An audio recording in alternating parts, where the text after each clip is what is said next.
नमस्कार दोस्तों, चलिए गरुड़ पुराण के अनुसार जानते हैं मृत्यु के बाद क्या होता मनुष्य के साथ। मृत्यु जीवन का अटल सत्य है, यानी जिसका जन्म हुआ है उसकी मृत्यु निश्चित है। पृथ्वी पर आए हर एक जीव को इस लोक को छोड़कर जाना पड़ता है। भगवान कृष्ण ने भी गीता उपदेश में आत्मा को लेकर कहा है कि शरीर नश्वर होता है और आत्मा अमर होती है। यानी मृत्यु के बाद शरीर भले ही नष्ट हो जाता है लेकिन आत्मा जीवित रहती है। अब प्रश्न यह है कि यदि आत्मा जीवित रहती है तो मृत्यु के बाद आत्मा का क्या होता है। इसका जवाब आपको हिंदू धर्म के महत्वपूर्ण और पवित्र ग्रंथ गरुड़ पुराण में मिलेगा। गरुड़ पुराण में भगवान विष्णु के वाहन पक्षीराज गरुड़ पूछते हैं, नारायण, मृत्यु के बाद आत्मा का क्या होता है और आत्मा कितने दिनों के बाद यमलोक पहुंचती है। गरुड़ के सवाल का जवाब देते हुए भगवान विष्णु कहते हैं, मृत्यु के बाद जीवात्मा को यमलोक तक की यात्रा करने में पूरे 47 दिन लग जाते हैं। इन 47 दिनों के दौरान उसे कई तरह की यातनाओं का भी सामना करना पड़ता है। गरुड़ पुराण हिंदू धर्म का ऐसा ग्रंथ है जिसमें मृत्यु और मृत्यु के बाद की घटनाओं के बारे में विस्तार पूर्वक बताया गया है। इसमें भगवान विष्णु पक्षीराज गरुड़ को मृत्यु के बारे में जो कुछ भी बताते हैं उसी का वर्णन मिलता है। गरुड़ पुराण ऐसा ग्रंथ है जिसमें जन्म, मृत्यु, पुनर्जन्म, कर्म, आत्मा, पाप पुण्य, नीति नियम, धर्म और ज्ञान से संबंधित बातें बताया गया है। साथ ही इसमें मृत्यु पश्चात आत्मा के मनुष्य योनि और प्रेत योनि में जाने के बारे में भी बताया गया है कि आखिर किन कर्मों के बाद आत्मा प्रेत योनि में जाती है।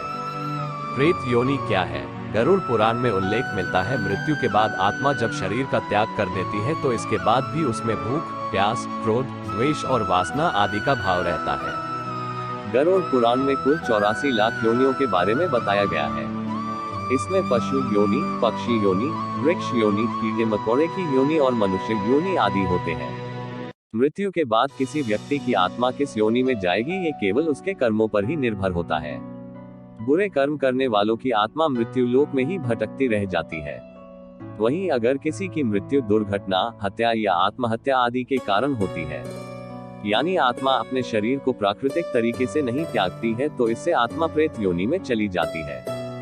क्या है प्रेत योनि का रहस्य? गरुड़ पुराण के अनुसार मृत्यु के बाद जिस आत्मा को शांति नहीं मिलती या आत्मा प्राकृतिक तरीके से अपने शरीर का त्याग नहीं करती तो ऐसी स्थिति में वह प्रेत योनि में भटकती रहती है। इसलिए शास्त्रों में मृत्यु के बाद मृतक के पिंडदान और श्राद्ध के बारे में बताया गया है। नियमानुसार पिंडदान और श्राद्ध करने से पितरों की आत्मा को शांति प्रदान होती है। लेकिन कुछ ऐसी भी आत्माएं होती हैं जो अधूरे कर्मों या बुरे कर्मों के कारण शांत नहीं होती और मृत्युलोक में भटकती रहती है। ऐसी प्रेत आत्माएं अन्य लोगों को किसी न किसी रूप में परेशान करती है। इसे हम आम बोलचाल में भूत, पिशाच या राक्षस आदि का नाम दे देते हैं। गरुड़ पुराण में स्वर्ग एवं नर्कलोक का विस्तृत विवरण दिया गया है। साथ ही यह भी बताया गया है कि मृत्यु के बाद आत्मा किन किन अवस्थाओं में रहती है। संक्षेप में बताएं तो मृत्यु के बाद होने वाले सभी क्रियाओं को गरुड़ पुराण में विस्तार बताया गया है। इसमें बताया गया है कि देह त्यागने के बाद आत्मा शरीर को बदलती, लेकिन प्रश्न यह उठता है कि कैसे और कितने समय में। इन सभी प्रश्नों के उत्तर जानने के लिए आइए जानते हैं इस विषय से जुड़ी कुछ महत्वपूर्ण बातें। गरुड़ पुराण से जानिए मृत्यु के उपरांत क्या क्या होता है। गरुड़ पुराण में बताया गया है कि जब एक आत्मा शरीर त्यागती है तब सबसे पहले वह यमलोक जाती है। वहां यमदूत 24 घंटे के लिए आत्मा को रखते हैं और व्यक्ति के कर्मों को दिखाया जाता है। 24 घंटे पूर्ण होने के बाद आत्मा को पुनः अपने परिजनों के पास 13 दिनों के लिए भेज दिया जाता है, जहां उनका संपूर्ण जीवन बीता था। 13 दिन बाद आत्मा अंतिम बार यमलोक की तरफ प्रस्थान करती है।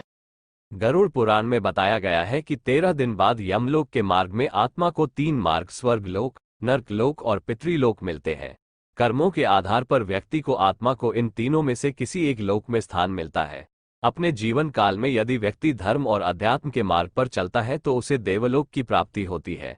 जो अपने जीवन काल में कुकर्म करता है और भक्ति से दूर रहता है उसे नरकलोक में स्थान मिलता है।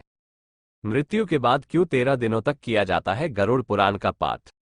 जैसा कि अब आप जानते हैं कि मृत्यु के बाद 13 दिनों तक आत्मा अपने परिजनों के पास रहती है, इसलिए उन्हें ये पुराण सुनाने के लिए गरुड़ पुराण पाठ का आयोजन किया जाता है।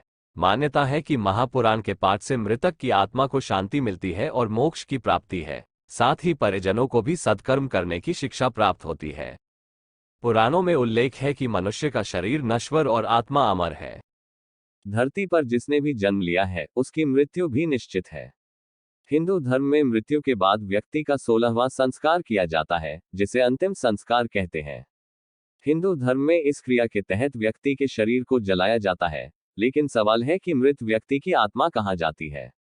गरुड़ पुराण के अनुसार मृत्यु के बाद व्यक्ति की आत्मा अपनी अंतिम यात्रा पर निकलती है, जिसमें उसे कई पड़ाव पार करने पड़ते हैं। यदि हमारे वीडियो अच्छा लगे हो तो लाइक और सब्सक्राइब जरूर करें।